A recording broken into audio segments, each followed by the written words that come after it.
নওশাদ সিদ্দিকী সহ অন্যান্য যতজন রাজবন্দী ছিল সমস্ত চক্রান্তকারীদের চক্রান্ত ব্যর্থ করে কলকাতা হাইকোর্ট নওশাদ সিদ্দিকী সাহেবের জামিন মঞ্জুর করেছে। নওশাদ সিদ্দিকী সহ শুধুমাত্র ইকবাল নামে একজন যার কাছে অস্ত্র পাওয়া গেছে বলে অভিযোগ পুলিশ করেছে, তার ছাড়া বাকি সকলের জামিন মঞ্জুর করেছে। জামিন কি হলো? হ্যাঁ, জামিন হয়ে গেছে।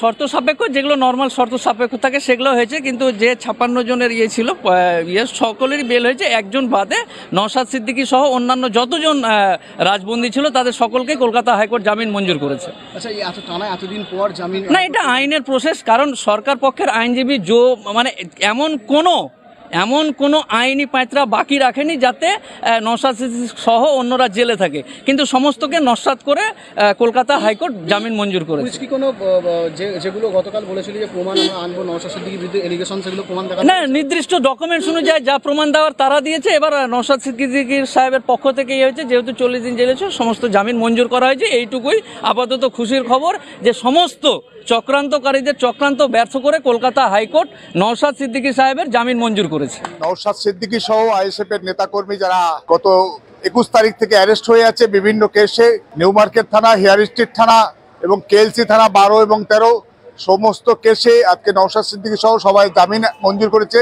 শুধুমাত্র একজনের, যিনি যার কাছে অস্ত্র পাওয়া গেছিল ইকবাল নামে একজন, তাকে ছাড়া বাকি সকলের জামিন মঞ্জুর করেছেন অনারেবল কলকাতা হাইকোর্ট। এই মুহূর্তে আমরা কলকাতা হাইকোর্টে জামিন শুনানি করে আমরা বেরিয়ে আসছি। কি কি শর্তে জামিন দিলেন? শর্ত একটাই দিয়েছে, যেহেতু আপনার হেয়ার স্ট্রিট থানা যেটা এআরএসডিডি অলরেডি চার্জশিট দিয়ে দিচ্ছে, সেটা ছাড়া বাকি যে 3টি কেস কেএলসি থানা 12 এবং 13 এবং নিউ মার্কেট থানা 12, এই 3টি কেসে যখন আয়ও ডাকবে তখন যেতে বলেছে। শুধুমাত্র এই শর্ত দিয়েছে, আর কোনো রকম কোনো শর্ত দেয়নি, স্পেসিফিক কোনো শর্ত নেই।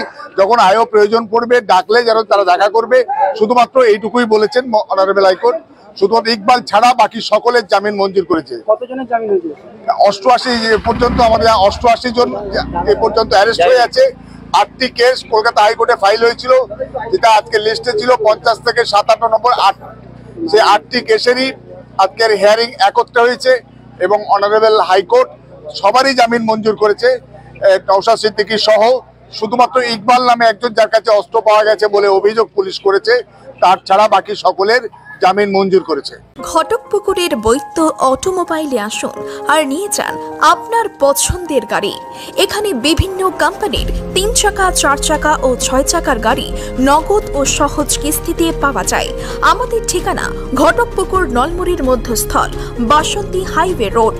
বিস্তারিত জানতে ফোন করুন 9153911795 অথবা 9836491180।